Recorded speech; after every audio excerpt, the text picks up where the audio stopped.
It's another side that like wants to take more, but wants to go that one more round. Because like going that one more round when you don't think you can, that's what makes all the difference in your life. You know what I mean?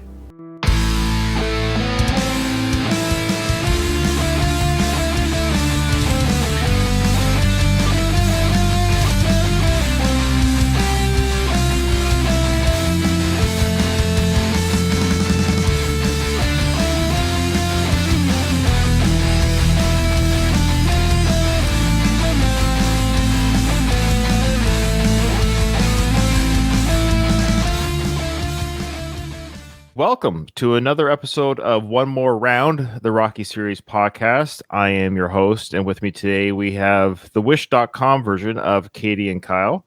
We have we have Moody and Gru from the Van Dammit podcast and the Nothing Worthwhile podcast. They are replacing both Katie and Kyle because Kyle forgot and Katie's on vacation. How are you guys doing today?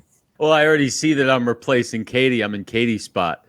So I'm bringing the feminine, like you said on the thing. So, I'm in the upper right-hand corner. So I'm great. I'm very excited to be here. I've been looking forward to this for a long time. And thank you for having us, boss. I'm very thrilled to be here with my partner in crime over here. And we've been talking about it, looking forward to it. So looking to jump right in. Ironic that he calls Ryan boss. Last podcast, he was whining about, I've left, I want to go on the podcast. It's dangling in the wind. Now he comes on, okay, boss, ready to go.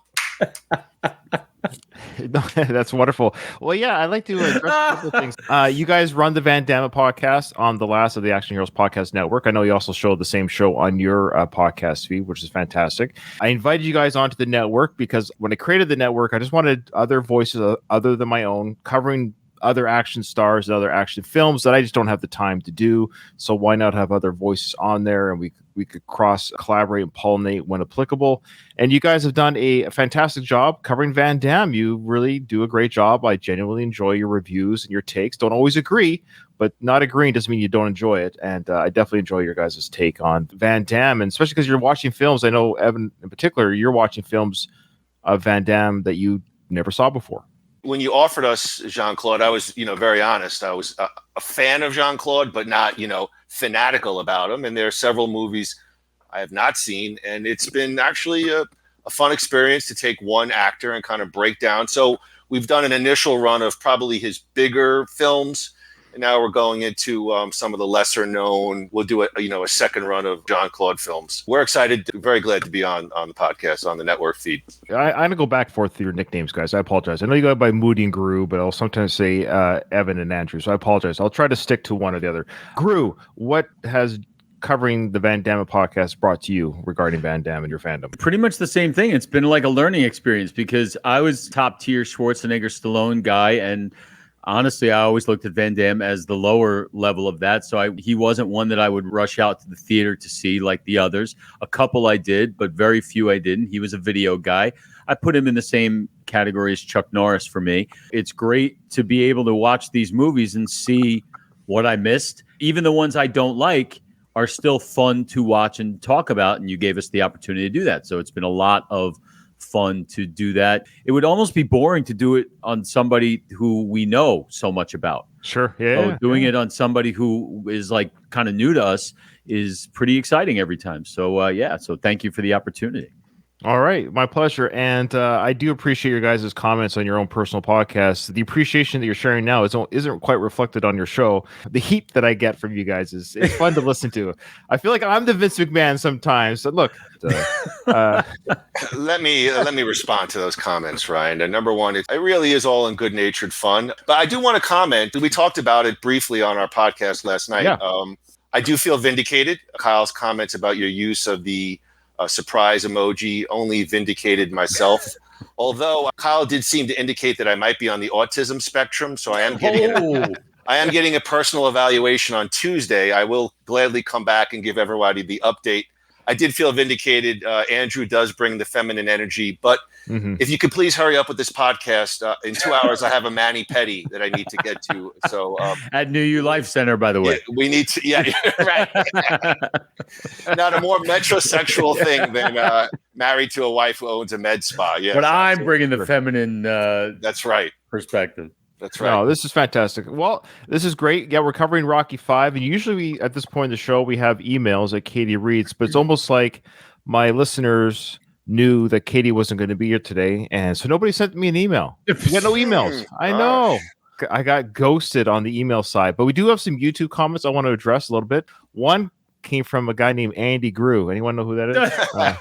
Oh my gosh. Yeah. So this is what he had to say about this is no, it's fine. He goes, I think the accountant tricked Paulie into getting Rocky to sign the tax extension. Quote, he knew Paulie would be dumb enough not to read it and that Rocky would trust Paulie. I think we kind of more or less said that. That's kind of fair. Like everyone was sort of lazy at their job. Nobody really looked into it. But then, Grew, you brought up this point, which I don't think you're totally serious about because Paulie didn't really act this way within the film that we saw. But this is your theory. One of your theories was Paulie was in on the scam that went bad and knew exactly what Rocky was signing. Either way, you go on to say the fact that we're talking about it so much is a testament of how off Rocky 5 is and how it must be in the national discussion more often than it is. That opinion was based on one line of Paulie's, and that's when he says, "On my eyes, Rock, I never stole a freaking dime." To me, that was like somebody who's trying to protect himself from something. Just that line alone is where I came up with that. Okay, that's possible fair. Theory. You're right. Okay, with that line doesn't make sense. If Paulie was just derelict at his job of being the financial handler, reading the mail for the Balboas, and he has that to say as his defense, like whatever comes out of this Rocky and Adrian, whatever comes out of this mishap with your finances, I never stole a freaking dime. And that was never discussed by Adrian, actually. She never even brought up theft. She just said that the power of attorney got all of her money taken away by this guy. They never accused Paulie of being in on it. So the fact that he had a guilty disposition, yeah, you're right. That's a kind of a telling line that we never really discussed in our coverage of that scene. Yeah. Doesn't Paulie accuse Adrian of sleeping at the wheel, though? He says to her, you love this lifestyle. You weren't keeping up with, kind of implying you weren't keeping up with the paperwork. That's a great point. You're like the fairy tale world where the air don't move. It's a ridiculous setup. However, if you do go with the fact that Rocky loses his money, let's say, and Paulie signs something, they don't stick with it. If a family member signs something and I lose my fortune, I might even kill him. I don't know what I might do. And so the next thing you know, they're eating a bowl of linguine in their tenement house in inner city Philly, and kind of like all is well. So they never really stick with that. There's no, I guess, reality there. They don't really stick because with that. Because it was a flimsy plot point to get them back to that house. So by the time they're back in that house, we're not even supposed to think about why they're there. That's why I think it's just lazy writing. They just didn't need all this. They wanted Rocky to be back to his roots. That's the whole point of the fifth film. They got him back to his roots. How they got there, yes, we could have rewritten this, I think, 3 or 4 different ways.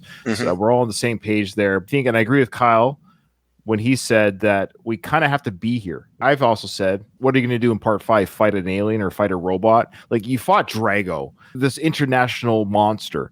You've destroyed this Goliath of a man. What do you fight next in the fifth film? You have to kind of strip everything away. Either don't do the film, or go back to the roots and reinvestigate the family drama. You know how like the Rocky films have kind of like mirrored where Stallone is in his life, each one. And even Rocky 4 does that in a little way, how like he's on top of the world. There is nowhere else to go. And so where do you go? Freaking outer space. Well, 5 goes in the opposite direction. What was his life at the time? The movie he did before this was Tango and Cash. The movie he did after this was Oscar and Stop or My Mom Will Shoot. So clearly he was trying to move in a different direction. Yes. So what does he do with Rocky? He goes back to the beginning. So this is the only Rocky movie where he did not take that approach. That shows. I know what you're saying, but I still think it reflects his career. He wanted to put his career back to the roots. He said that he was going to retire from action films around that time. That was the idea. So I think it was burying the character. He wanted to kill Rocky, as we know. I think he literally and figuratively wanted to kill Rocky, both as a character and as a franchise, because he wanted to move on. He was going towards more drama-driven roles, even and more comedy. Yes, these were failed comedies, but the idea with like Hotline was, I think the idea with Rocky V was to make it drama-filled again, because Sly, to his credit, I think he does the most talking in this film, doesn't he? Like, for dialogue, there's so much dialogue he does in this film, good or bad. He does a lot of acting. Yes, he gives himself a lot to say, and he has a lot to say. It's just not done well. Katie mentioned it. I'll probably just make a comment every 5 minutes, but I will say, no, stop it. Stallone's performance here is so hammy, over the top.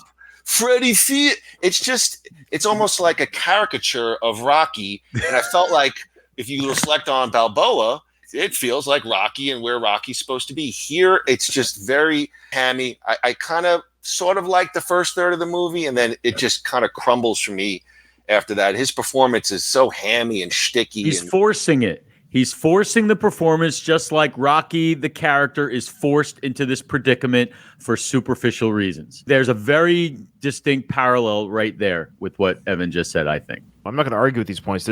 We see the film. We all know the film that is presented to us. I think I'm kind of in the middle. I give a lot of apology to the film as a fan of the franchise, and I'm not... Because I understand everything you're saying. Everything you're saying is true. Like, that's explain that to your point, though. I'm curious where you're going with that. What does that mean? Well, we did in the last episode where we're trying to apologize for the timeline of the kid, and that there was more years happening than the film was actually saying. The film has a ton of continuity errors, but that's typical to a lot. And there are so many ways around every single point. I remember listening to the second one and saying, this would have been such an easy way around this, and that could have... Right. It was all right there, and they just blow literally every opportunity to do something really good. You guys are music fans. I listen to your show, and we have a lot of the same musical tastes and opinions, quite frankly. You would probably agree that when a band that you enjoy is hungry, usually at the beginning part of their career, not say they're desperate, but they have this opportunity to prove themselves. Usually they're younger by age, they're hungry, they got a lot to say. They'll come up with these incredible albums. The first 2 or 3 or 4 albums of any artist are like, whoa, and then something happens, which we saw in Rocky 3. They get soft. They get civilized. What happened here was Stallone in real life. So you talk about, Gru, what happened to Sly, what happened to this franchise? Well, what happened was Sly's not hungry. He's getting $25 million a picture.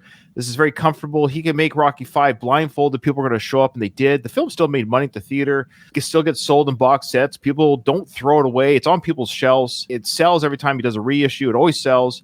He was asleep at the wheel. John G. Avildsen was afraid of Sly to a degree, in that Sly was such in control of the film. John G. comes in, name only. Hey, I was the director of the first film. Comes in, I'm going to bring it back to the roots with Sly, but Sly took over control of editing. He took control of the film. And I'm sorry to interrupt, but Avildsen is a guy who likes to edit his own movies. So that probably added to a lot of this. Usually directors are in the room, but there's an actual professional editor. In the credits, you'll see it says edited by John G. Avildsen and somebody else. You don't see edited by Quentin Tarantino on his movies. That's the point I'm making. No, you're right. It's Sly, though. He's in the editing room. So there will be somebody working the controls of the editing software or machinery, but it's Sly saying, take that out. And in this case, it was the director of the movie. It says edited by John G. Avildsen. All of his movies say that. All his movies. That's what he does. And he's not a great editor. Interesting. So, edited by John G. Avildsen and Michael N. Canoe. Yeah, well, that's probably a Stallone alias. One of the or the guy working the machinery. So, let us know, folks, of how much Sly was in. Maybe he was too lazy to edit this film, too. You're right. Maybe he couldn't be bothered to show up in the editing room. But we know for the other films that he directed, like obviously Rocky Balboa. Yeah, you know what? I will go with that John G. might have just been the editor alone, and Sly just said, you know what? You do what you want with this film. Interesting. No, I like it, guys. This is fantastic. Okay, the other comment we got from YouTube, Eccentric Views, he says, well, it's possible that Rocky could have not read the document. He did say that he wanted to think about nothing except him, Drago, while he was in Russia. I like that idea that even if Paulie gave him the sign, he's like, yeah. Yeah, I just want to. Of course, you didn't read the document. No, but he was focused on Drago. I like that. It wasn't that he was a derelict of duty with his paperwork. But he's like, yes, Paul. Yeah, I got it. Tax extension, sure, whatever. I got to focus on this fight. It's also a good point by Kyle. Adrian should be overlooking this stuff. Yeah, we all agree. And last comment, this was from Henry Krasinski. He said, Paulie, given the accountant power of attorney, is the equivalent of Jar Jar giving emergency powers to Palpatine. Thank you. Yeah. That's good. I love that. It's a great comment. I love that. Okay.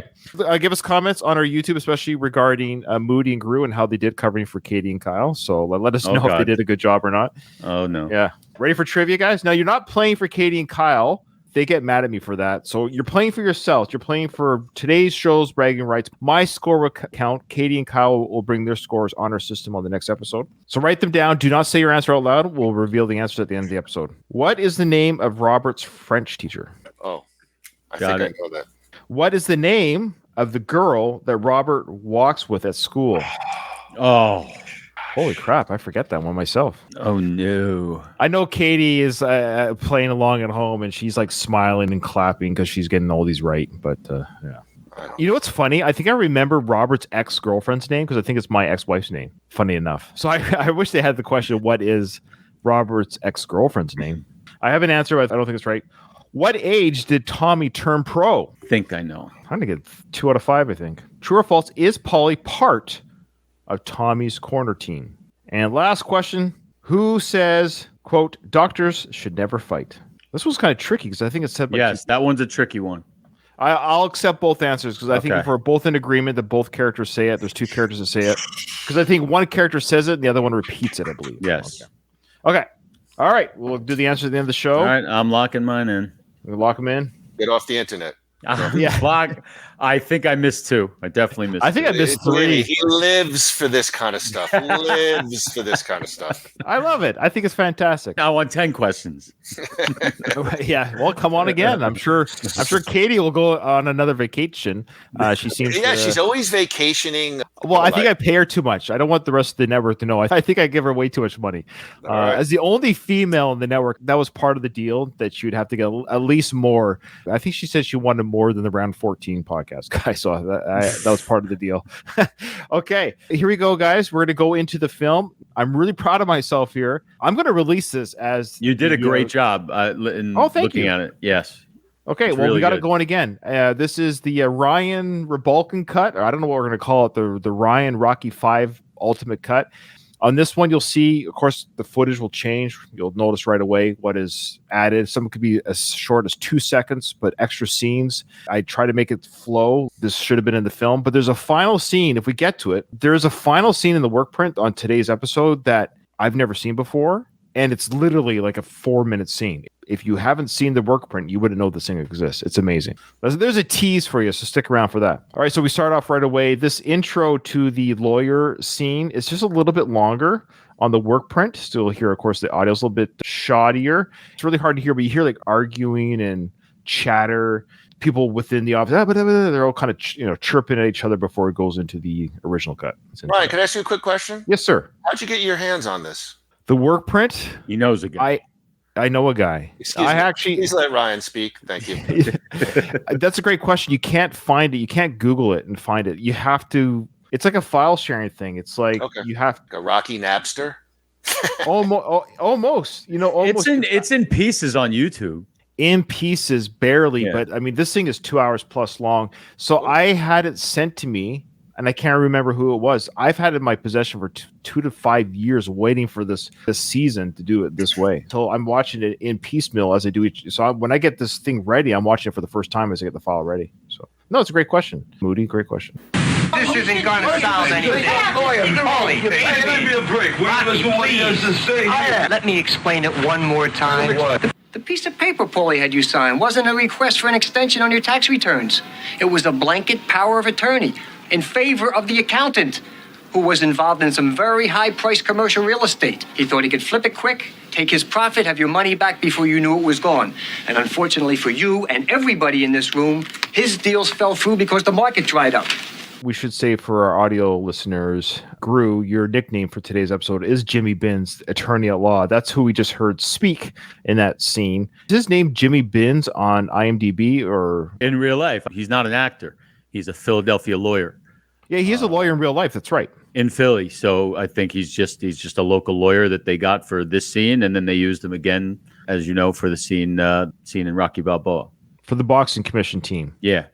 Now, what I find fascinating, so he does an okay job during the sequence. So for a non-actor who's a lawyer by profession, this is the behind-the-scenes stuff that I would ask Sly. Like, who picked him? What's the connection? Is he friends? You didn't need to save money back then. Sly was drawing in whatever for movies. Like, if Sly was at the movie, the studio was like, sure, what do you need?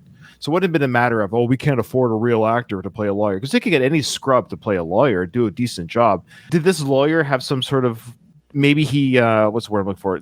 Did he help finance the film? Here's $1 million bucks. Quid pro quo. Yeah. Quid pro quo.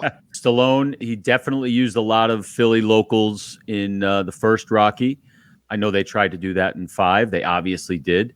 We're not going to see it in this one, I don't think, but the original actress who played Marie, she was a Philadelphia local. So I think maybe he was just one of those Philly locals that was like, let's get this guy for this. We need a guy to explain to the audience what's going on.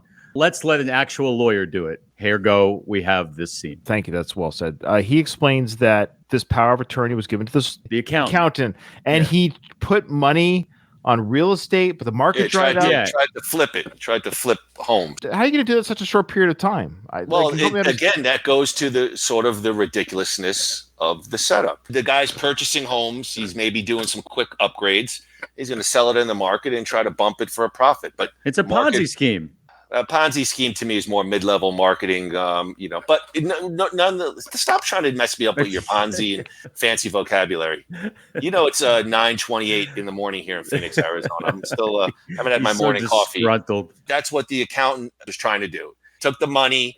He was going to purchase homes, flip them, and then supposedly put the money back in before Rocky or the family noticed anything, and it all dried up.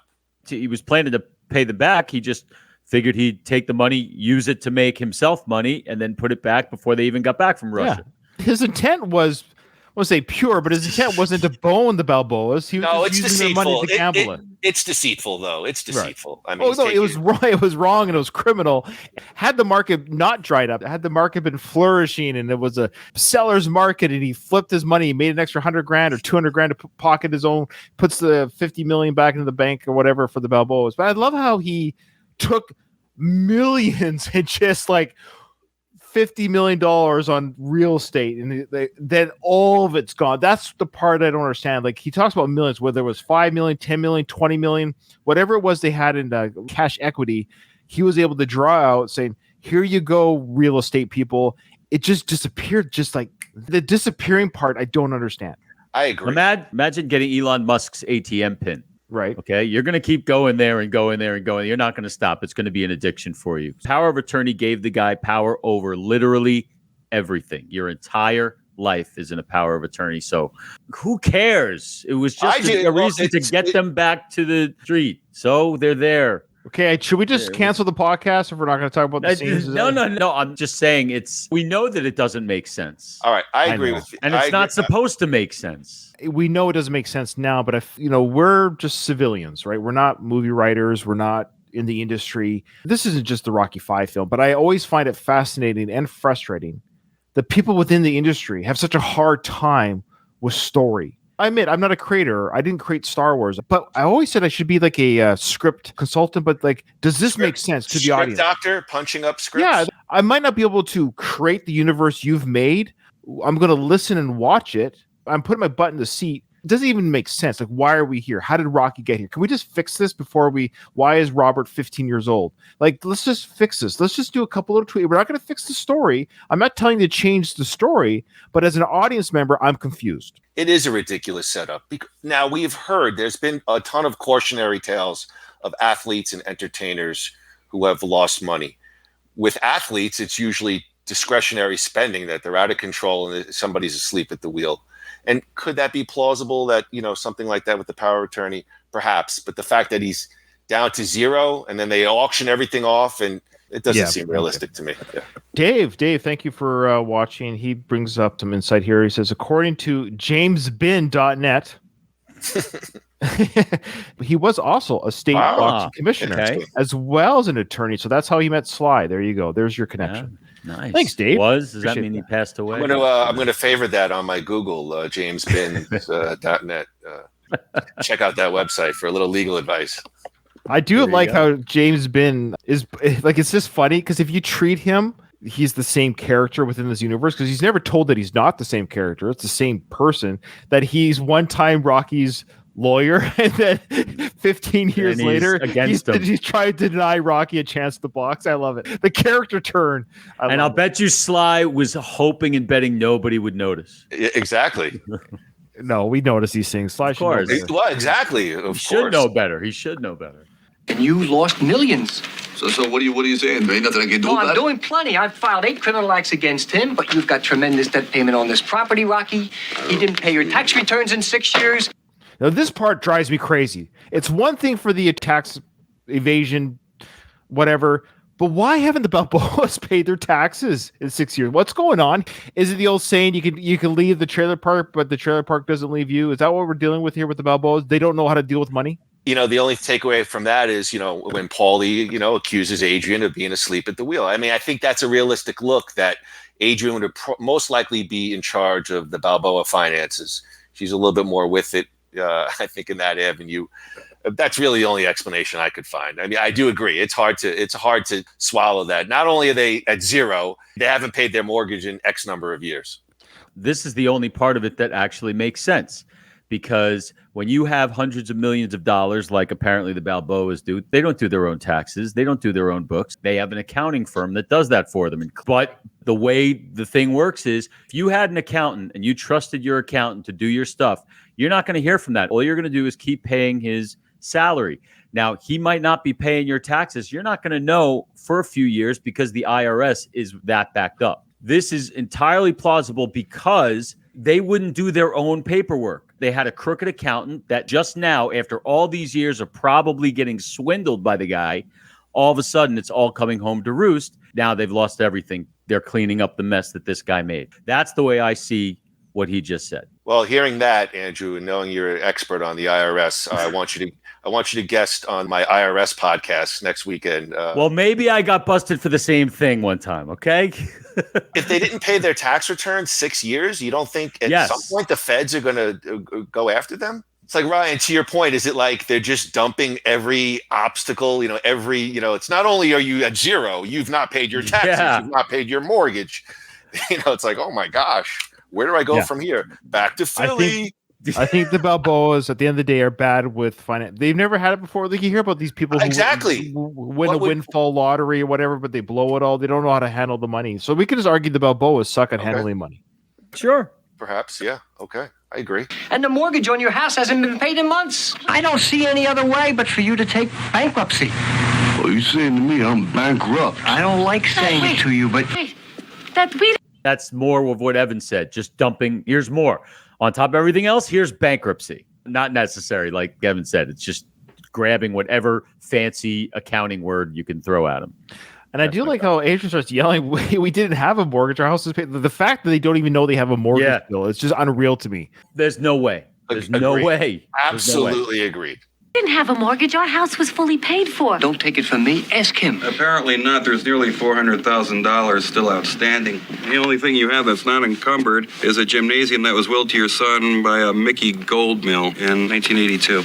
All right, so that's a beautiful way to set up. Listen, the only thing you have left is Mickey's crappy gym. That doesn't even belong to you. It belongs to Robert. I know we're kind of say we're crappy. We're poking a lot of holes in this plot, but we should mention some of the positive. And right here, what I like is that is a great little story lore that I love, that we now know that Mickey's gym is mentioned. It's not even mentioned in part 4, I don't think. I don't think it's even brought up or even referred to Mickey or the gym. So this is the first kind of now back to the roots. Mickey's name is brought up in the film franchise. And I love Talia Shire's face here when she hears the Mickey's. I think there's a part of it where she bows her head and closes her eyes a little bit. The sting of Mickey's death still hitting her there. That's what I got from that. Premise completely faulty, but I like the acting here. I do like this scene. You feel real emotion amongst the family hearing this news. Talia Shire in this film is probably the best part of this film. Every scene she's in, every acting bit that she gives in this film, I think is spot on. I think she does a fantastic job. I think Sly kind of dialed it in. I think he ramped up the R word a little bit, especially the first half of the film. Bert as Paulie does his normal Pauliness, but I think Talia Shire showed up to work for this film, regardless. Ryan, I have to tell you that one thing I was going to say is that I think that not Talia Shire so much, but Adrian is the worst part of this movie. Oh, wow. Interesting. Yes. No, and there's a line wow. coming up here that is going to, I hope is going to validate my feelings. It won't, but I'll be interested to see why. Okay. Well, you say I'm just going to say this. He could not wait to make this shocking revelation. It's not a shot. It's not that. I don't even think this is a revelation. Listen, right here in this scene, Adrian establishes herself as, number one, she plays very little role in this movie. Her job in this movie is to keep Rocky from doing the one thing that he needs to do. So she is the reason that they get, just like as Evan said, she's asleep at the wheel. Also, she's the plot point that's keeping him from getting into the ring and doing what he needs to do to A, get them back on top, and B, do what he knows and has always maintained that he always needs to do. I got problems, I got to fight. I'm a fighter. That's what I am. This is all I know. And sitting in retirement, watching you guys hang out with all the money and the stuff is all that. That's cool for you, but I need to be around the fight game. That's what this movie should have been about. Medically compromised.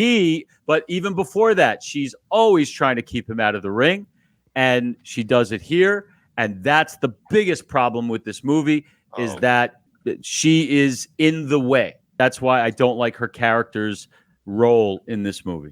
In this movie only. Should we rewind the tape when I said that Talia Shire showed up to work and she did a great job acting? Yes, Ryan, I said not Talia Shire, the character of Adrian. I said that when you listen back. Okay, well, it sounded like you're rebutting my Talia Shire doing a great No. If you're saying that Talia Shire is given the best performance in the movie, I'll go with you on that. That's all I said. But that's I know. All right. I thought you said Adrian, the character of Adrian. This is like her shining moment. All I said was Talia Shire doing a great job acting. Misunderstood. No, it's okay.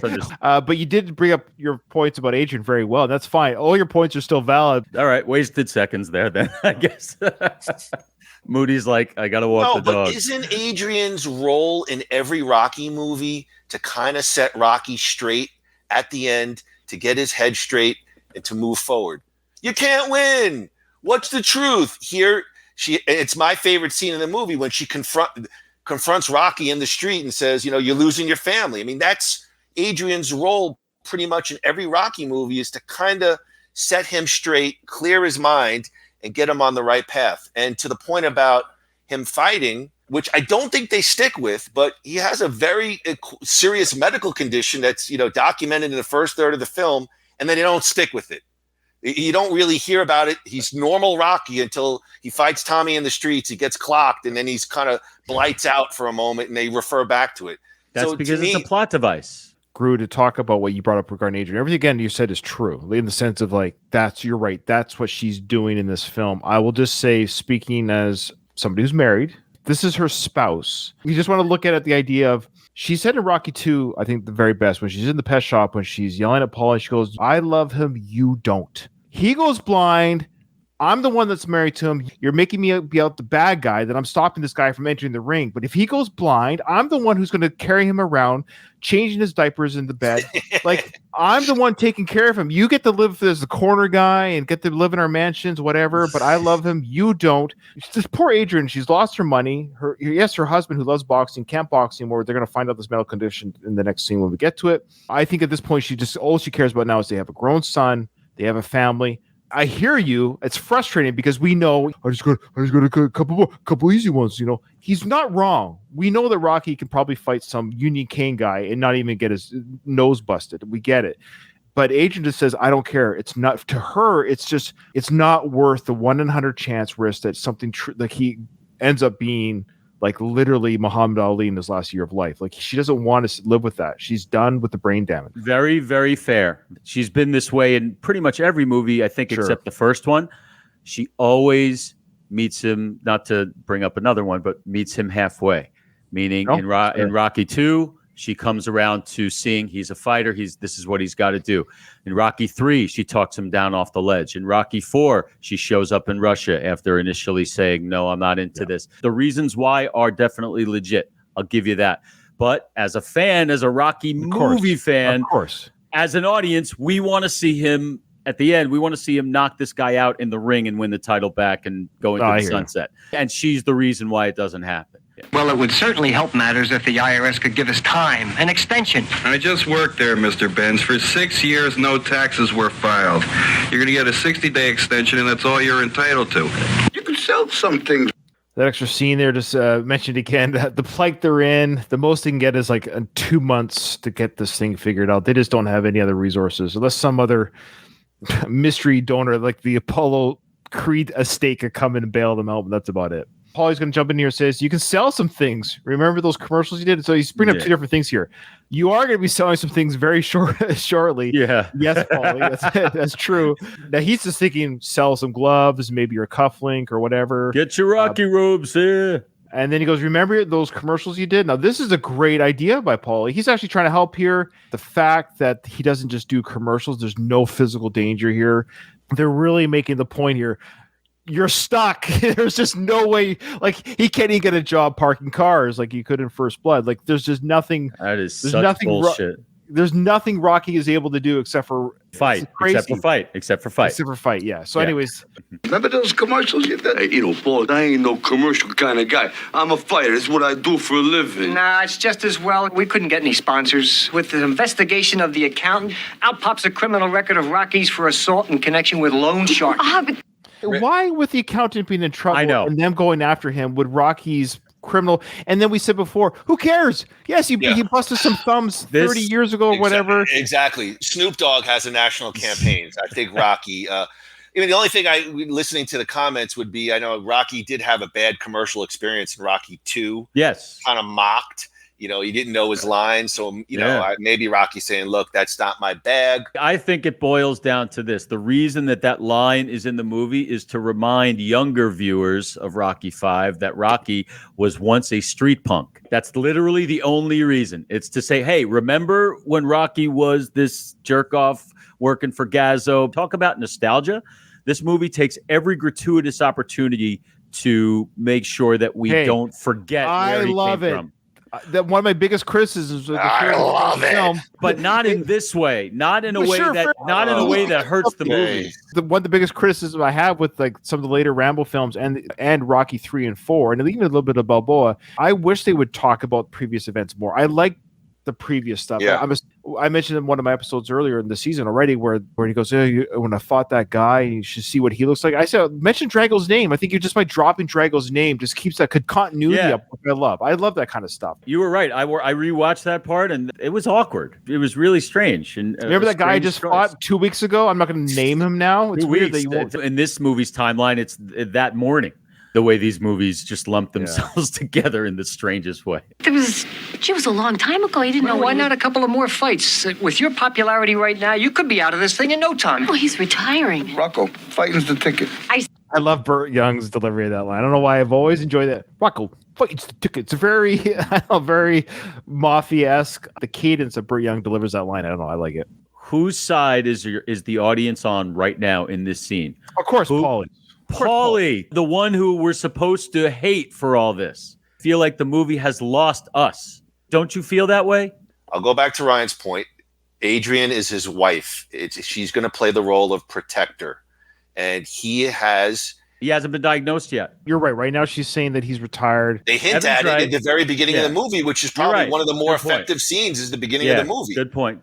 Hands are shaking and he's like, she's terrified. She's living out of fear right now for her husband's safety. It hasn't been medically proven by the doctor. We're going to see that very soon here. Okay. But you're right. She was in the shower. I can feel my hands were shaking. She holds his hands. As a spouse, again, she's like, my husband is literally dying in front of me. I got to stop this nonsense. My cynicism doesn't allow me to think that the people making the movie were thinking that deep, but I like what you both are saying, so I'm going to go with that. I don't think they were thinking that deep into the character because of the way the rest of the movie's written, but I'm going to go with it. I love this next delivery again by Talia Shire. Again, we're still kind of confused why Paulie's getting so much crap on. I get it, but I just love her delivery of this part. Said he's retired. Paulie, we're here because of you. Yeah, fighting's the ticket. I said he's retired. Paulie, we're here because of you. Hey, I'm not taking heat for all this. I thought I was doing smart business. You thought you did smart business? Hey, you. So again, there seems to be some confusion here. Now he's talking about he was doing smart business. So to your point, Gru, did he know something? What do you mean I'm doing smart That's what business? I'm saying. All he was supposed to do was hand over this paperwork. I don't think Adrian would be stupid enough to say, "Hey, Paulie, will you take care of this?" Look, the accountant said, "Hey, Paulie, come here." He knows he's a low life, and he says he's this moocher. He's like, "Paulie, here, listen, you and me, we can make something out of this. Nobody's getting hurt." I never thought I would say this. I know Kyle's a huge Paulie defender in this film, but I'm starting to lean towards a little bit of like, I wonder if Paulie did something a little, not nefarious, but a little bit of like, he somehow had access to the Balboa funds where he gets in touch with some sort of. Every movie he's looking at a way to make making money off your name. I got to make money. Even in Balboa, Right. He does the same shit. Now he went into smart business with a crook. Hey, you know who this happened to? Actually, funny enough, in the comedian world was Dane Cook. Dane Cook's brother made Dane Cook not a millionaire. Not only has he lost his fortune, but everything is so dire. I mean, he's mortgage, taxes. I mean, it's. But we got two lines that I never considered regarding Gru's theory that Paulie might have been more implicated than we were giving him credit, because he says, I thought I was doing smart business. All my freaking life, I never stole a dime. He's that defensive posture where he kind of knows he effed up a little bit here. Effed up is one thing, but I'll go back to what Gru said. I don't think they thought that deep on it. I think it was just an avenue. That's where we come in. That's the job of this show, is we come in and think deep. You're right. Fair enough. Fair enough. There you go. Somebody's got to do it. Hey, what are you talking about me? My You choice. should have known he was a thief, but you didn't wait because you live in this fairy tale world where the hair don't move. Oh, Paulie. You're like a season that don't change. Hey, you don't. Ooh, okay. This is Ooh, great. That's great stuff. Yes. Yeah, brother-sister fight. It's things you can only say to a brother or sister, but even Rocky's like, whoa, you might be siblings, but you don't talk to my wife that way. So I don't want to hear from him. I want them to go at it like this. Rocky, stay out of it. well, we've seen this kind of anger before, of course, when Adrian's like, you know what, do I owe you? That scene, this is coming here, but this is the back and forth. These siblings have had a rough relationship their whole life. And basically for 2 movies, they've kind of laid off each other. Because Paulie had money. Yeah, there you go. Now they're back to square one again, and they're back to fighting again. Yeah, it's all sad. This is all very sad. But Robbie, you don't talk to her like Talk to her like this. I'm not no tomato can you kick around. Paulie, no. Yeah. I put this together. I was responsible. I didn't get no credit for nothing. I get no credit. Credit?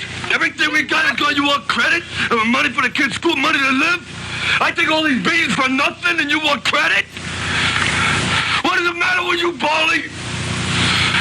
Paul Duke. I love that in a different movie. It doesn't work in this because this should be a moment that has been building up for 5 movies now. We've always wanted Rocky to put Paulie in his place just once, but he's always so forgiving of him. Stallone's acting is so good right there, and it's wasted, number one, in the scene that doesn't even appear in the movie, and 2, all this good stuff is being wasted on a premise that is so flimsy and wrong that's why it doesn't land. You have to make a choice. Keep that sequence in as seen or take it out as we see in the original film. What would you do? What's the lesser 2 evils? The lesser 2 evils would be to keep it in, just to be like, this is because it's good. You keep it in because that's really how probably true people would act when their fortune is lost. There's real raw emotion. You're getting almost slightly physical. You're grabbing people. The premise is ridiculous, but they never stick with it. So they have this scene, and basically they don't really go back to it ever. And I'm just saying, if a family member, a friend, whoever somehow signed something and I lost my fortune, there would be real consequences there. And that's my problem with the whole plot point. Now, you're right, though. We've moved on. This is it. The money talk actually ends now. It's never brought up again. The movie actually moves on from this point onward. The Balboas don't have money, whatever the reasons. Here we are now. And now Rocky's like, you call Duke, I'll fight that freaking Union King. You tell him I'll fight Kane. I don't care. Anywhere, anytime. No, that's what you want. I'll get on it right away. No. Rocky, please. Rocky, please. I know we can't go down like this. We can't go down like this. A couple of fights, we're out of trouble, Adrian. Yeah, but you said you... No, I didn't say anything. Look, did we come this far to lose it? Well, you have to see a doctor. Adrian, I don't need to see no doctor. I need to get a promoter, You gotta okay? see a doctor. If he says it's all right, I'll support anything you want to do. I gotta fight, okay? I got problems, I gotta fight.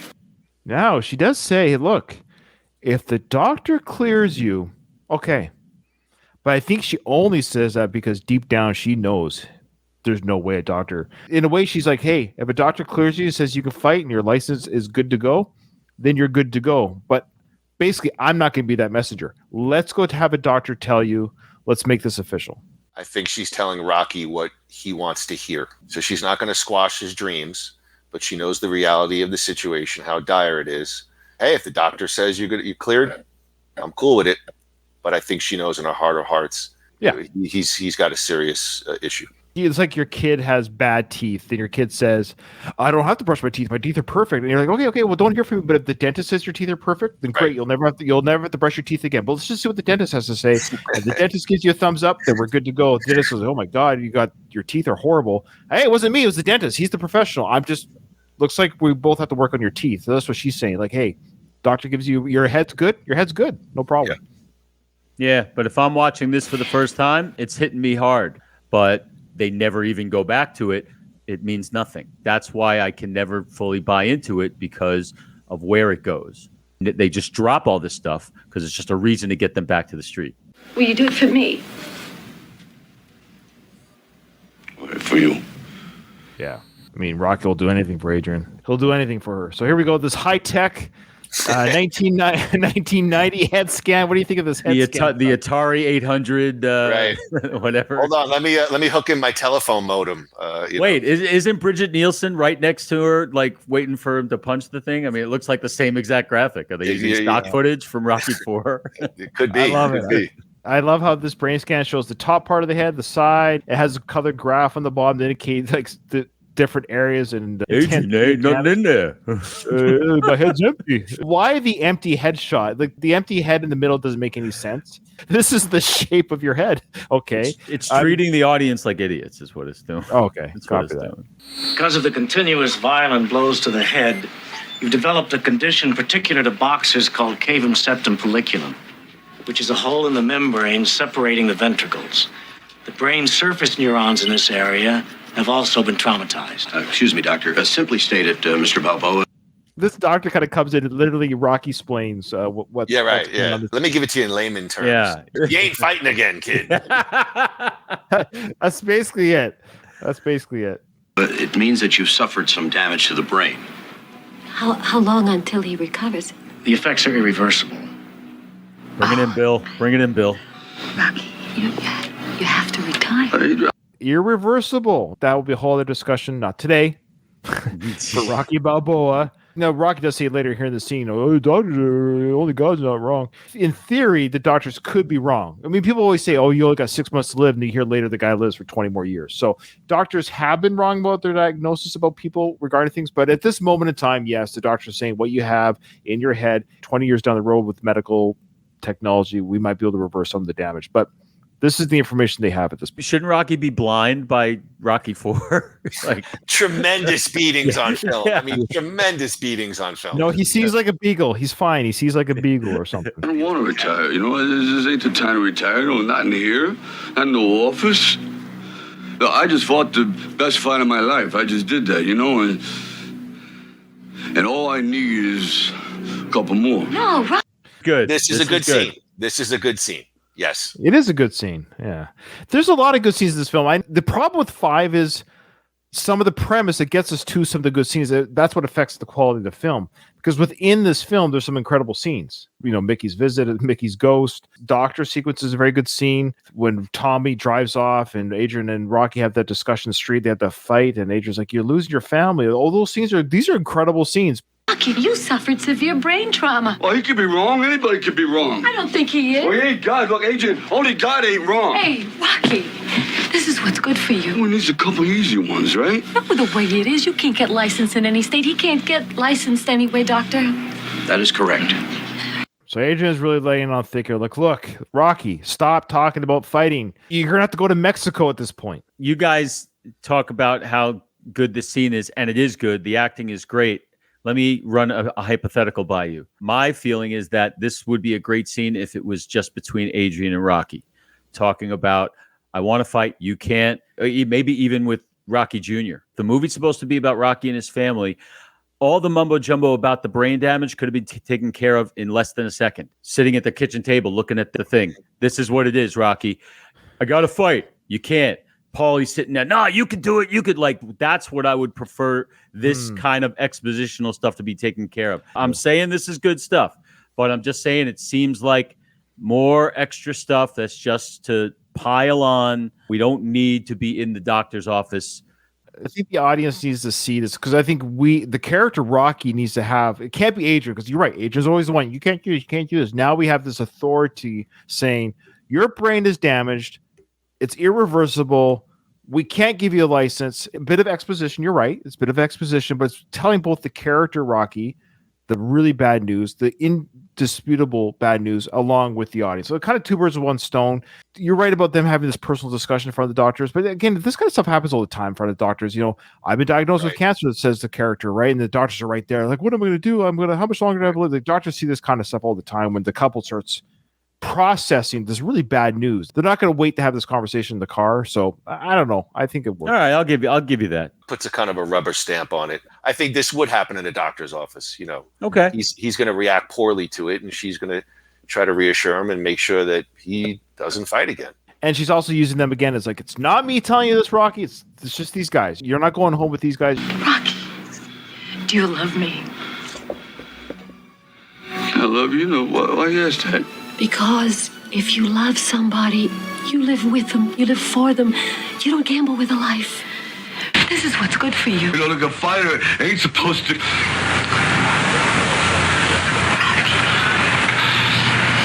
Hey, Adrian, a fighter ain't supposed to go down in the ring, all right? A fighter ain't supposed to go down in the ring. He's supposed to end it. It's like a champions do. He's supposed to just do it with some dignity.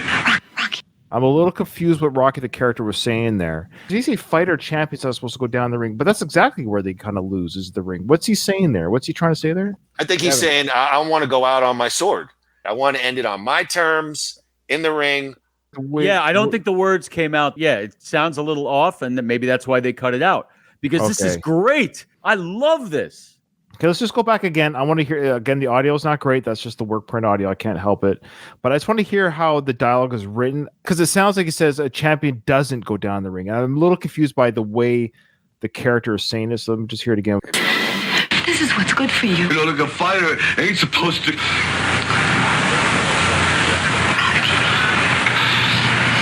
Hey, Adrian, a fighter ain't supposed to go down in the ring, all right? A fighter ain't supposed to go down in the ring. He's supposed to end it. It's like a champions do. He's supposed to just do it with some dignity. Okay, he wants to end his life his career with dignity, but he sounds like he's saying not in the ring. I still agree with what I'm saying. He wants to end it in the ring, though. He envisions himself ending it with the championship belt. That's dignified. But he's basically saying, I want to end it on my terms. I want to end it in the ring. Basically the same thing as the other thing. Not here and not no office. Basically an extension of that, except 10 times better. That was so good. And he was so good. What are they doing taking that out? That was great. Yeah, I agree. It's a great scene. I'm just confused, but maybe it's just me. I don't know what it is. I'm hearing the opposite of what I know what you guys are saying, and I agree with you with what you're saying. What's your take on that scene, Ryan? What do you think? I'm hearing, without subtitles, it's hard. I'm hearing him say, the audio I'm hearing is the character saying, I have to listen to it a third time. I won't do that. But no, he says a fighter ain't supposed to go down in the ring. He's supposed to go down as a winner. He's supposed to go down on top. He's not supposed to go down in the ring. He's not supposed to end his career getting knocked out. I think that's what he's saying, and I think we're all agreeing, right? Yeah, he's saying, but I mean, you agree. He wants to end it, though, in the ring. With the title. He doesn't want to end it in a doctor's office, somebody telling him. Yeah, I know he's okay. I understand he doesn't want to end it in the doctor's office, and I understand he wants to end it with dignity. He said that this is a knockout to him, Ryan. What do you think about that? This is to him. This is a knockout. Agreed. This is you can't get up. You're out. That maybe he's being philosophical. Maybe it's me. No, does that connection work? Like he's saying, you guys, you're the ref telling me I can't get up. No, I always get up. Does that analogy work? A fighter is not supposed to get knocked out like this. That's a great Stallone. Can you do that again, please? Okay, we'll move on. It might just be me misunderstanding the verbiage. Well, first of all, it looks like he almost makes a mistake there. Like it's like he stumbles, like he forgets his line. Yeah, and then so I wonder if that's almost like a an outtake kind of thing there. Let me reword it. I think the character was supposed to say a boxer is supposed to end it with dignity, like in the ring. If I get knocked out, I want to be knocked out in the ring, not in the doctor's office. Now, but he doesn't say that. The words he uses are the opposite. Right, he says, and maybe that's why they cut it out. Maybe that's what I'm saying. I'm going crazy here. In Rocky's mind, he wants to end it in the ring with him as a champion, but we know as the viewer that's probably not realistic. As a fan, that's what I would want. I don't care about the money. It's you. That's all that matters. Please, we'll be okay. We'll be fine. I know it's gonna happen. Oh, I love you so much. This is a quick little scene there of him kind of crying, and he goes, I didn't know this was going to happen, and she goes, I love you so much. Great little scene. I don't know why they took that out. I don't know. It's weird. A lot of the scenes that they left on the cutting room floor from the workers print. This is why the work print there, Moody. The legend of the work print is that it's the better drama. You're starting to see some of that come through with these clips. Are we going to get like similar to Rocky 4, a Rocky 5 complete issue? Gru's going to see it and say to me, "This is great. Let's watch it together." And then Gru's going to fall asleep on the couch 5 minutes into the Rocky 4, Rocky versus Drago. I'm so excited. We got snacks. We're sitting together. We're meeting in our home state in New York. And I go, "This is a great scene, Gru." No, Sly wants to forget that this movie ever existed. Yeah, he's not going back to this. I hate that take that he has. You hate that he hates the movie? Yeah, I think it's a cop out. I'd love to see a re-edit in some fashion. Everyone wants to. He's not getting any younger. It's just not going to happen. But there's probably not enough footage to really make it a much better movie. Are you kidding? How much I've already added with this? No, but I mean, like, you got to change the story. The problem is it's a fundamental story issue. I agree. You'd make this movie incrementally better with adding those scenes, but I agree with Gru. It's a flawed premise, or it's just not a good movie, from the start. But I think adding this would add some context and a little bit of color to the experience of watching the movie. Sure. Agreed. No one has to know, Doctor, right? It'll be strictly confidential. Until George Duke uses some sort of finances and gets the records expunged somehow, but we don't figure out how he does that. But yeah. May we hear our next bid, please? Okay, of course, for our audio listeners who don't know this film as well as they maybe should if we're listening to this podcast, but of course, we got Robert sitting on the classic Rocky 3 motorcycle. There's a bid going on for all the items in the house, and the classic motorcycle about to be sold. The only thing I think about the auction is, isn't Rocky generating some money here? Or I guess the debt is so tremendous that there's just nothing left. Because Rocky lives in a mansion. He's got a lot of great stuff, a lot of high value stuff. The fact that they're penniless, or at least that's what the movie tells us, kind of tough to believe. But you see in this scene the son's discontent. He's losing that luxe lifestyle, and he's got to come to grips as a young man with his reality as well. He's only a few years away from writing this thing. That's what he's thinking. And all Rocky's got to do is go in for 30 seconds and go, "This is CNN," and he'll get paid millions of dollars for the rest of his life. This is so ridiculous. That's why I have trouble with it. This part right here, this is supposed to be the heart of the movie. Him and his son and his wife. And instead, we're filled with all of this other stuff that pulling us away from it. This is supposed to bring a family together, not estrange them. I want to see more of this. I don't care about the auction. I don't care about the money. I don't care about that. I care about the family dynamic. And this little moment right here is excellent. Then we're back to, what is it? No. After this is the I'm confused. Flashback. I'm confused because you just said you don't want to see, you want to get back to more of the heart of the family, but you want to see less of this, but then you said, I like the scene. No, I like this little part here where Rocky's going to come and console his son. That, to me, is the heart of the movie. But it's, again, I keep coming back to the same point. It's based on this flimsy premise, which is why it just doesn't land. It's a shame to me. Because it is good work by both of them. You have to forget the premise and just enjoy. That's the premise is never brought up again. If you actually just ignore how we got here from this moment on, okay, we've lost the money. Robert's now the proper age of Sly, the character, Sly's son, the character. Everything's caught up. If you just start the movie here, you can't do that because as a fan, you can't. No, you can't. No, you can't because the whole rest of the movie. If the movie started here and you don't know any of this, the whole rest of the movie, you're going to be like Rocky, get in the ring and knock this guy out. But he doesn't. The doctor's office. The doctor's office. Yeah, my fault. You're right. Relax. I'm talking about. Hey, I'm passionate about this shitty movie. Well, you should be. That's why you're on this podcast. Are you done? So. Are you done? Get off the bike, kid. It's been sold. Moving along. Rocky should knock this guy out. Hey, kid. Bike's been sold. Just an extra scene there of Rocky looking somber, forlorn, and somber about his son's experience here, which I thought was just, again, 2 more seconds. It was a nice little moment there of just Rocky looking at his son. Hey, bike's been sold. Get off the bike. Come on. Rocky Balboa, lies before his knee. You have every bit. 25,000 Don't worry about it. We've been down before.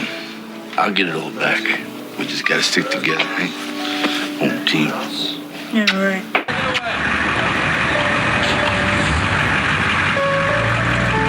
It's just a car. You can always get a car, right? Come on. You know, Mickey used to... So there's a scene there of them showing the no easy way out Lamborghini being towed away. That was good. That was good because it's just a car. That's what makes it work to me. And I like that stuff. Don't you think that Rocky, a little scene there with Rocky, like going over that guy, say, hey, he'll get off the butt. Like he's being a douche to his kid. Yeah. And the kid gets so disrespected in this movie and Rocky never really steps up. Yeah. Rocky would have been like, yo, easy on the kid, something. Right. The kid's getting smacked around at school. You don't think Rocky would be at the school, screaming, smashing heads. But I guess that also leads to their strained relationship. I mean, maybe right. As a father myself, and I saw some like lughead, hey, get off the bike. Hey man, freaking relax, dude. Right. Like just give him a second to get off the bike. Jeez, man. Like my freaking kid, he's gonna get off the bike, man. Relax. It was a little bit too rough. The bike's been sold like 2 seconds ago. Like, okay. And then since Stallone was getting a comedy, he could turn around and say, hey, Sage, get off the fucking bike. Like, right. Andrew, this is a PG-13 podcast. Oh, sorry. Sorry. Say a fight ain't over until you heard the bell. We ain't heard a bell yet, have we? Balboa's boxing gloves from his first.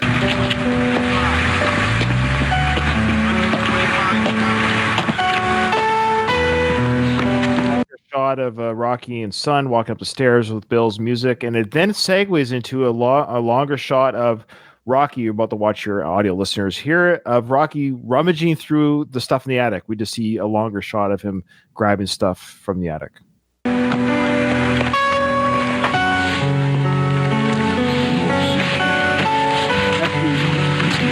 Actually panicking, which is interesting. He's actually panicking. So he's looking for the hat.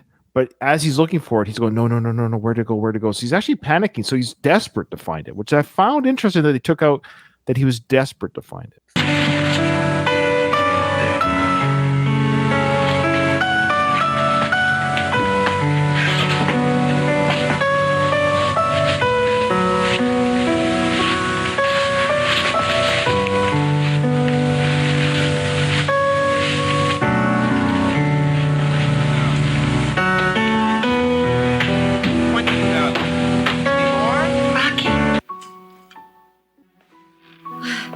Okay, so this is now back to the original where Adrian comes up and sees him wearing the old outfit, which is funny because in timeline of things, yes, this is 1976 to 1990, so it's 14 years between the two films. But in movie timeline, it's really only, this gets so confusing, 76 to maybe 85. So it's only been 9 years. I wear clothes that are 10 years old as it is. Like, my wife does look at me, Ryan, I can't believe you're wearing those jeans from 10 years ago. Like, there's no outfit that I could wear right now that if my wife saw me wear it from 10 years ago, she'd be like, oh, well, why do you have that outfit on again? But it's the Rocky uniform. I get it. They give us a little bit of a clue as to the timeline in the lawyer's office where the guy said the gym was willed in 1982, and that is when Mickey died. Yes. Mickey died in 82. Do the math from there. Are we caught up by now? No, that's the problem. No, the Rocky 5, I think we worked out still about 86. Okay. All right. And So it's only been 9 years, really. Oh, wow, Rocky. I don't believe you're wearing clothes from 9 years ago. Yeah. But we're supposed to feel like it's been forever. Yeah. You know what's crazy? 14 years between two films, you think, oh, that's Nothing. forever. But nowadays, it's like nothing. we're doing sequels like from like Beetlejuice to Beetlejuice 2 now. It's like nothing. You're What's right. happened to time? Time is weird now. All right, so Adrian goes, why are you wearing those clothes? Of course, yes, as a viewer, we know the viewer, this is the Rocky outfit. We all know as a Rocky fan. Well, you have to remember, this guy's a successful fighter. He's wearing cashmere and everything's tailored.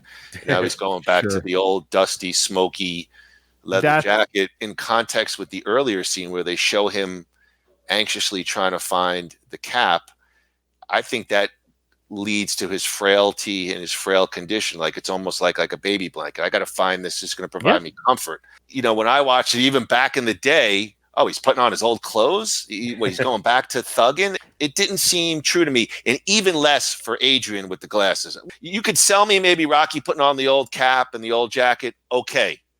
But Adrian putting on what woman is going to put on fashion? She doesn't wear them for the rest of the film, though. I don't think she wears them. She does wear them. She does wear the glasses. She does. I think she does. She ends up working back at the old, She does work. Yes, I know the film. I know the film. But I like it. Wearing different glasses after. I think I like it. No, I agree with Evan. It's silly. Like so much else. It's flimsy. However, I like the scene. I think it would work better later in the movie. Rocky needs to work up to this. You know, it's not gonna be, oh, lost everything. Might as well get that. Well, can't afford a leather jacket that nice. I don't know how destitute he is. Why did they act so old? Stallone and Shire, they're both 44. Okay. However, in boxing world, that's certainly ancient. pretty ancient. No, but I mean the way they're acting, especially Talia Shire, the way she puts on these glasses, like when we'll see the scene where she puts on the glasses, she acts like she's 80. Oh, these old glasses. Yeah, well, first of all, who keeps a pair of glasses like in the attic? I mean, I get it, maybe the old coat or something like that. It's very flimsy. I even say for the Rocky, script says you got to put the glasses and the hat on. Right, but I mean, for Adrian, I just when Adrian put on the glasses, it was like, I was like, oh, yeah, please. If she put on the little knit wool cap, that would have been a little much. That would have been a bit much. But glasses, all right. She's gonna ask the question, why are you wearing these old clothes? There's an alternate cut to his answer. You'll see. Why are you wearing those clothes? I was going through the box and just walk around up here, and I found them. And, it's nice sometimes to keep some old things. So just keep some old things. Nice. Basically says the same thing. Yeah, that was the alternate cut. It's not really an extra scene because now this is what they went this cut instead. Is basically what happens here. Just going through some of the stuff up there, and I found them, and they feel kind of comfortable. Well, I was looking all over for you downstairs. And you're right there, Evan. That's his baby blanket. He's reverting to what he knew for decades before he became rich and famous, for 1 decade, essentially. Yeah, agreed. It's kind of depressing. Yeah, really? I know what you mean. Oh, what's this doing in your ear? Oh, God. Oh, I remember when you took them off. There's a Stallone-averse where he has these like sayings that exist in more than one of his movies. Sure. So you guys were talking about Home Team last time. Can you name another movie where Stallone's character or that phrase is used in a Stallone movie? Is it Over the Top? No. It's Tango and Cash, and it's Cash who uses it. And I hate it when Stallone does that. We're supposed to hear Home Team and this thing with the shit in the ear like it's old hat. Like this is who Rocky has been this whole time. These are two completely brand new things that come out of nowhere, and they still bother me to this day.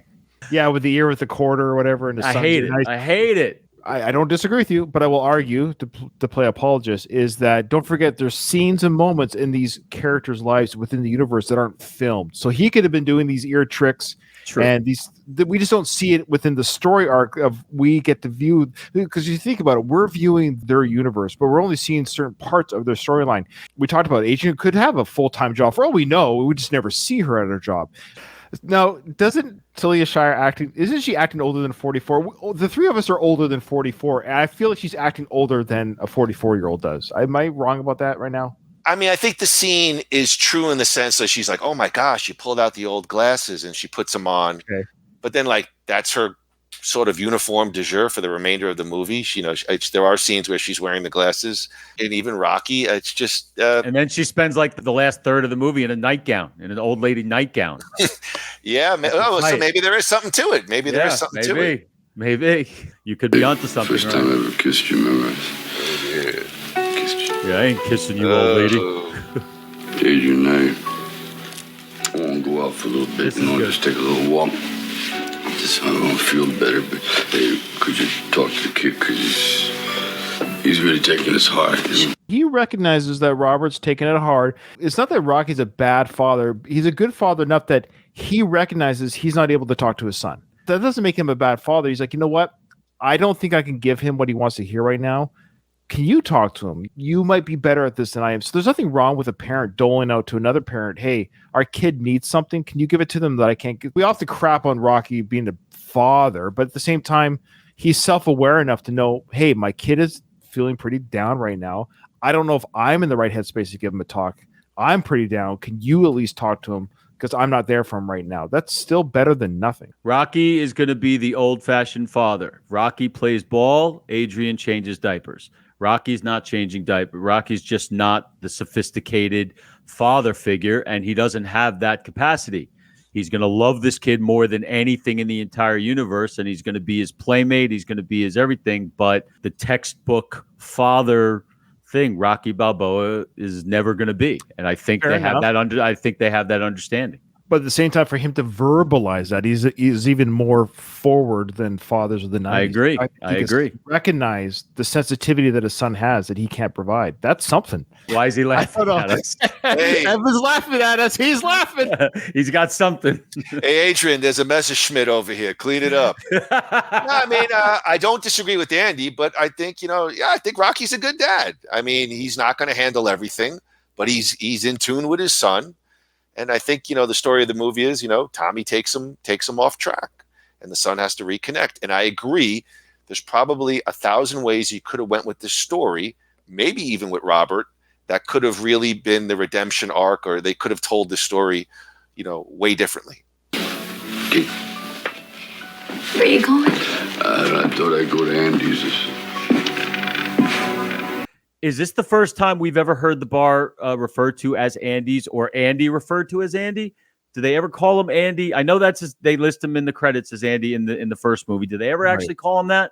Do we ever hear that? I have no recollection. You guys, me neither. Much Yeah, that's a good question. It would be in the first film, but definitely don't think it was brought up in the second film. So yeah. And was Andy's bar the Lucky Seven Tavern, or was it Andy's bar? Well, maybe he bought out Lucky Seven. Yeah, relax. You're again, right. Again, you're. Oh my God. Well, I think. Wait a second. Because I think right now he goes to Andy's bar, but I think the fight is in front of Lucky Seven. Well, maybe he's just saying he owns the bar, so he's going to Andy's bar, but it's not called Andy's bar. He's going to the bar that Andy owns. No, but it says Andy's. The sign will say Andy's. I watched it yesterday. Damn it! He just said he's got 5 minutes, and he's peppering you with. All right, go. Andy, Sorry. Lucky Seven, Lucky Andy's. I'm muting my microphone. No, okay, I don't stop it. The good news about the scene is it's pretty bonkers, and I kind of see why they cut it out. But at the same time, I know why it could have been interesting to keep in. Actually, I think you'll be blown away by it. I'm not trying to oversell this thing. Don't get me wrong, but you'll be like, "Holy crap! What are we watching here?" Keep in mind, Rocky, the character, is already drunk, so keep that in mind. He's drunk. Ooh, I love it already. Yeah, it's hard to hear it, but he's telling a story. That's all I'll say. He's drunk. And he's telling the patrons a story. Here we go.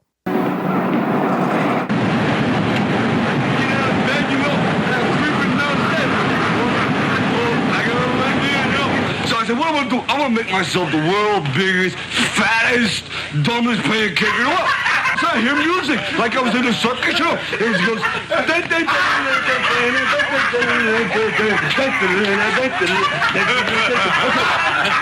okay, so I said, hey, I got some money coming in. I'm a smart guy. So I'm gonna go downstairs and what I'm gonna do? I'm gonna make a pancake, right? So I got the stove and burning, everything's going around like that, and I got the batter, you know? I'm throwing in this Bisquick, I don't know what the gooey stuff is, right?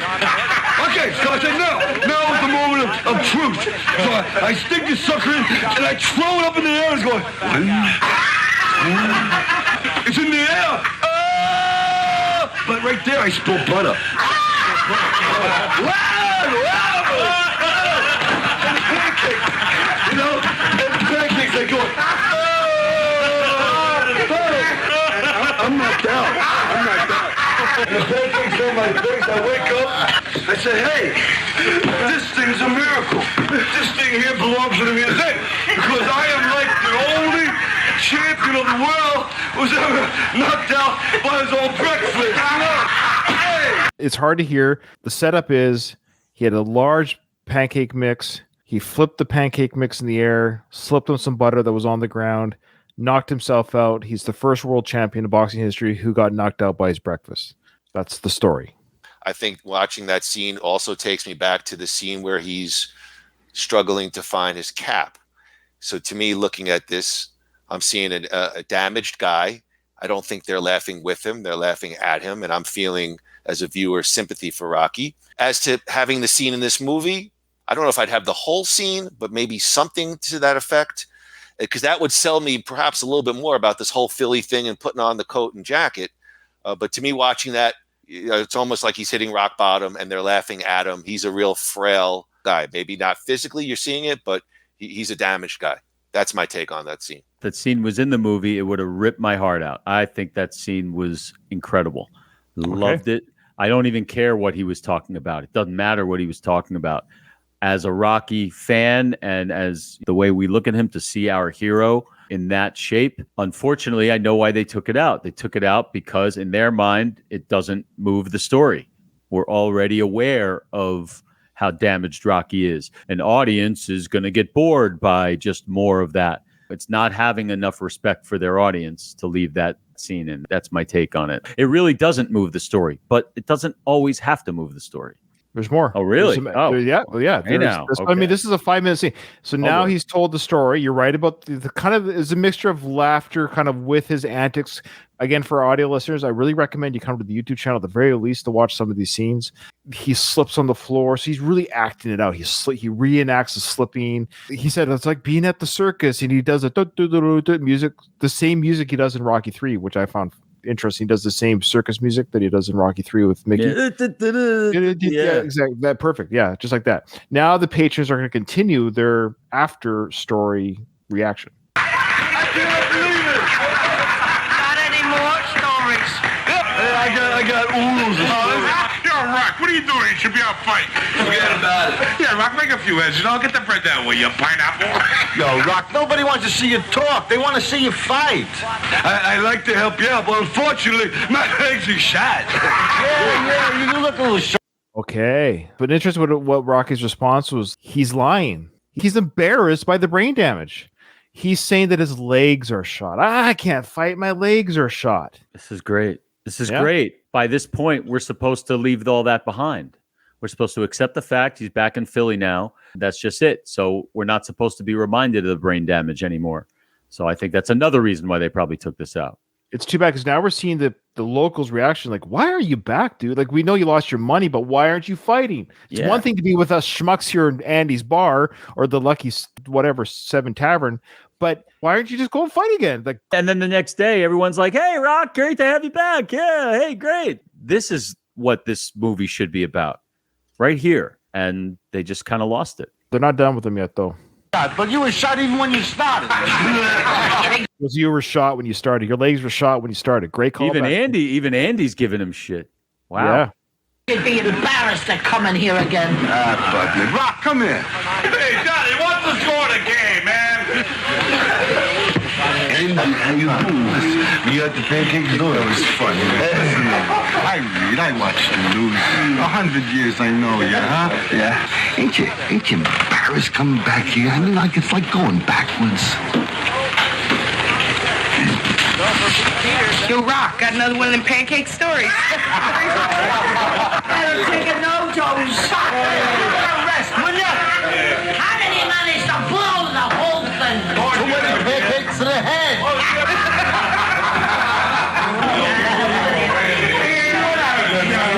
Can I watch the game? Do you mind? All right. So then he really kind of start turning on your heroes a little bit. Any more pancake stories? How did he lose it all? Too many pancakes to the head, says another one. I think it's kind of a common thread amongst the majority of Rocky movies that the disrespect he gets, especially from his hometown. This scene is just to put, I watch it, it's sympathetic to Rocky. They're essentially laughing at him and calling him a loser right to his face. That last little part right there, the last section to me is where it kind of goes off the rails, because I truly believe no matter who you are, once you win a title, your name is champ from then on. You are treated like a god in any circle, I've seen people who were homeless. Leon Spinks was still champ to his hometown. So that part of it, the idea of them laughing at him, I do agree that they are, but it's not really evident until that last part. Until then, you could say that he's entertaining the locals and the locals are loving it. We got our boy back.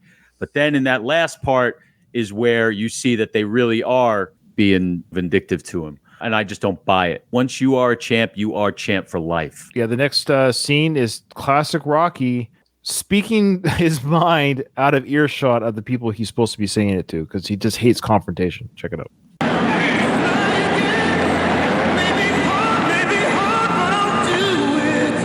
We got this great, I think it's Michael Bolton song kicking in here. So that's what you're hearing, but listen to what Rocky says here, actually. It's pretty good. You guys ever do, huh? Who you laughing at? You think I'm the fool? That's right. I've been places, I've seen things, I've said things, the world will all be dry. Soon these eyes will see the sun. Might take time, but I'll see it. When I'm back on my feet again. When I'm back on my feet again. I'm gonna prowl down this street again. How you doing, man? Look at me again.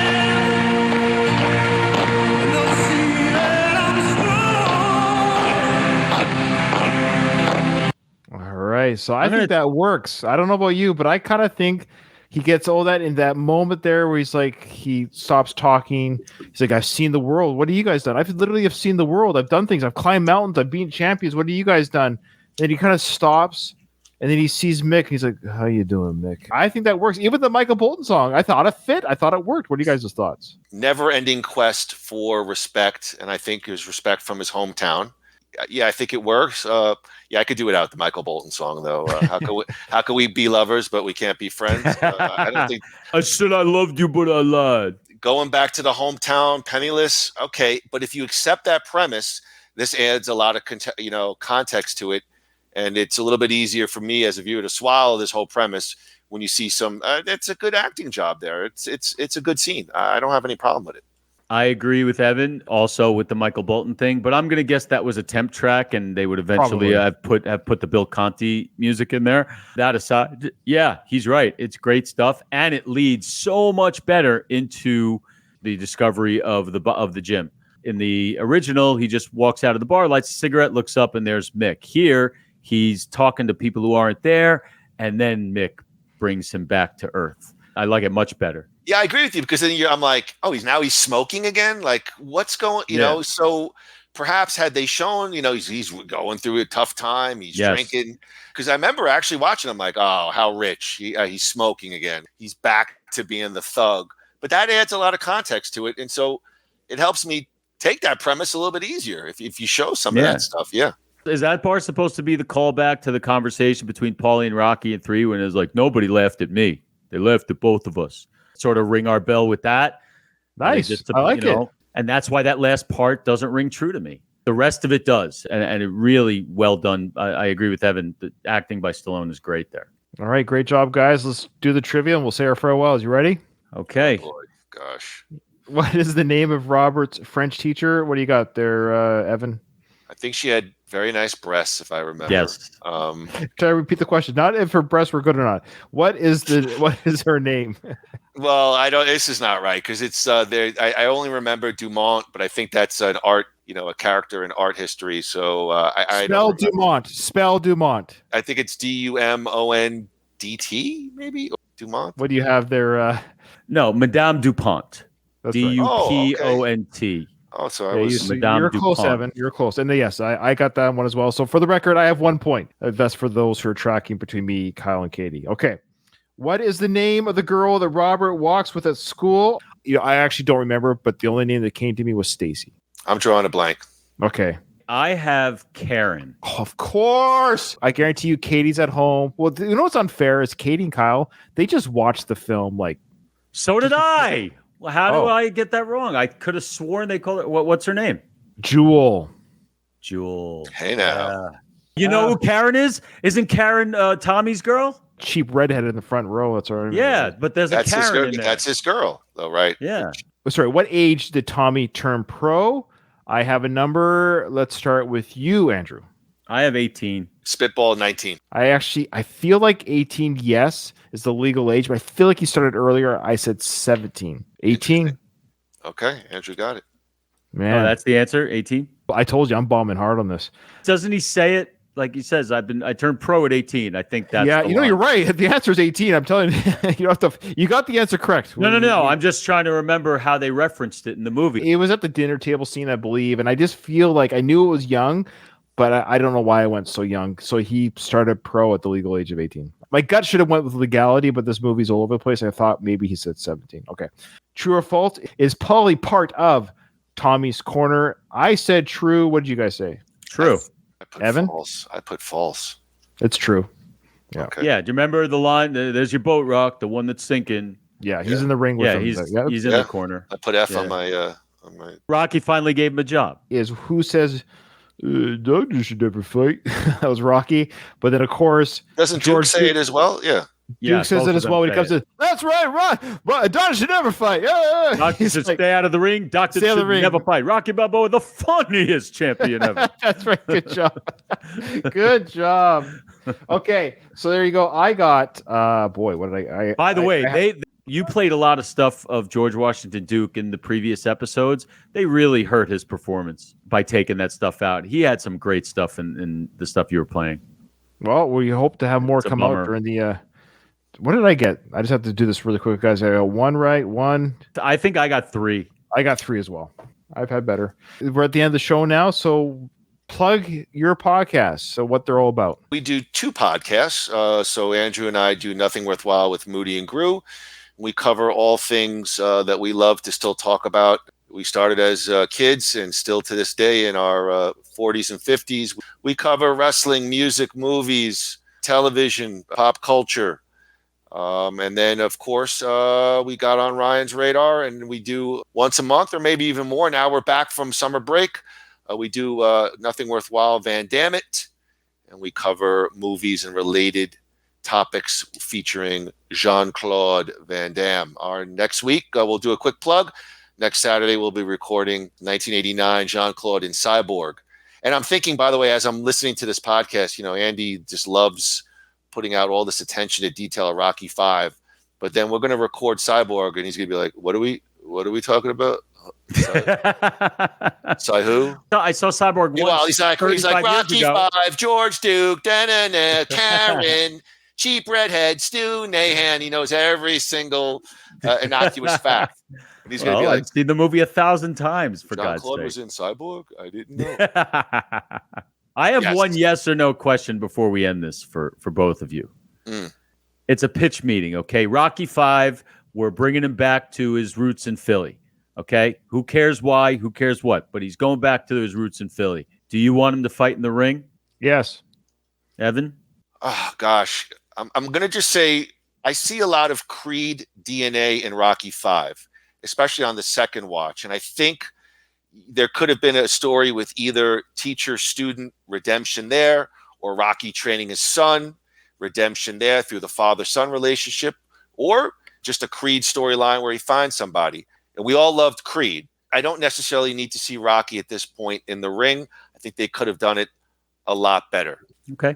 If you're telling me Rocky's older, he's a dad now, he's medically compromised, this kind of thing, didn't need to see Rocky in the ring. But then is there a reason to make the movie? That's the thing. Because by the end, the street fight means less than I nothing. agree. Suffers from a lack of spectacle, at least every movie. And I'm not a 4 fan, but at least there's the spectacle, the fight of Drago. I never really bought into Tommy Gunn as the big bad enemy like Clubber Lang, like Apollo. Even back in the day as a viewer, when I was a younger man watching this, it just wasn't sold on me. So yeah, like I don't know if I'm making my point correctly. No, but you are. You're agreeing with me. And like how Sly couldn't see like the value and the novelty of him and his son running through the streets to Gonna Fly Now in the last Rocky movie. That would have been phenomenal. Yeah. They just didn't want to get bogged down. All right, but we're going to investigate that more when we kind of get to those parts of the film where it is the street fight, of course. But yeah, you could see Ryan as like when it's the same thing when we try to end our podcast. It was like, well, wait a one second. more thing.